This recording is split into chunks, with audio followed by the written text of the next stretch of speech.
We're in a climate crisis and it's important to take bold action, which is why we're really excited and pleased to have been able to take the first steps here, rehabilitating the peatlands that we have here at Westhay Moor.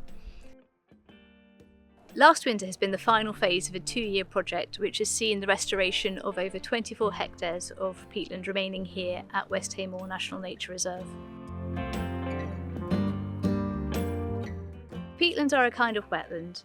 They are meant to be wet and spongy, and they are formed actually when plant matter dies and then falls into the waterlogged conditions, and those waterlogged conditions actually stop any of the decay processes from happening. So layers upon layers of plant matter are stored in these wet conditions, and over many hundreds and thousands of years actually becomes layers and layers of peat. The carbon that those plants took in when they were photosynthesizing and alive basically gets locked away in those wet conditions. The carbon that was locked within that peat was last in the atmosphere 5,000–6,000 years ago. So this is why peatlands are actually really important for climate change.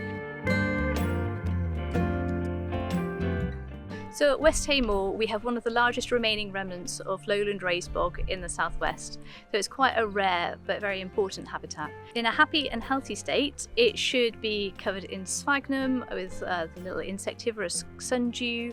There should be plenty of cotton grass, as well as the invertebrates like the large marsh grasshopper, sundew microplume moth, and other animals like adders and lapwing and snipe. They should all be in abundance here. Unfortunately, the area has been exploited and dried out basically since the Roman times. So the peat here has been used for the last 2,000 years, but because of these drainage and exploitation of the peat, in some places it's been stripped all the way back down to clay. Here at Westhay Moor we're lucky in that we still have about 2 to 3 metres of the peat remaining, which is why it's all the more important to preserve the carbon and the peatland habitat that we still have remaining here. A healthy peat bog should act like a sponge and should hold onto the water when it falls on it.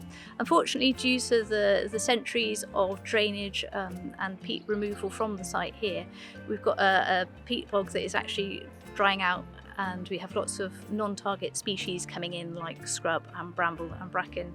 So in order to stop the water and help the peat get back its sponge-like properties, we've been using this deep trench cell bunding technique. This uses excavators to come onto the site. They strip away a top layer of turf from the surface of the peat, put it to one side, and then they dig a trench down through the peat, past all of these underground drainage and seepage and water loss features that we have down there. And it digs down to the healthy putty-ish peat, because there is some down there, it's about 1 metre or so down, and they basically turn the peat over within the trench, and they compact it back down using the digger bucket, and they build up a wall of compacted peat within the peatland itself, which basically stops all these cracks and drains, so when the water is flowing underground it hits one of these underground walls and will stop and will help the peatland to rehydrate. On the surface they have these smaller little walls or bunds which help to catch the rainwater and stop that flowing off into the drainage network and away from the site, again helping the water to flow down into the peatland to help it get back its sponge-like water retaining properties. We've been really fortunate to be working with Open Space Cumbria. They have actually developed this technique over the last 2 to 3 decades up in Cumbria, and as part of the process before we decided to go down the route of using this technique, we actually went up to Cumbria and Lancashire to go and see areas where this technique had been used over the last sort of 10 to 20 years and see how amazingly well their peatlands have been doing, and get some top tips on how to manage the peatlands going forward as well. It doesn't look too pretty to start with, but the process here we've been working over the last 2 years, And even the areas that were done last winter, we can already see there's so much positive change. We very fortunately had 2 pairs of lapwings successfully nest on 2 of the restoration areas, which is really exciting news. We've had sundew appearing in areas where they wouldn't previously have been, and sphagnum has spread a lot further and faster than we thought it would have done just to begin with.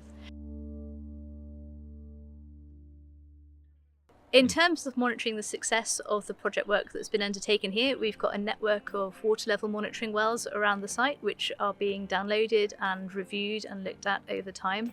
They will be out there for many years to come. We have many volunteers as well who are undertaking vegetation surveys, as well as a whole variety of different species, from adders to dragonflies to moths and butterflies, to see how the communities maybe change and develop over time.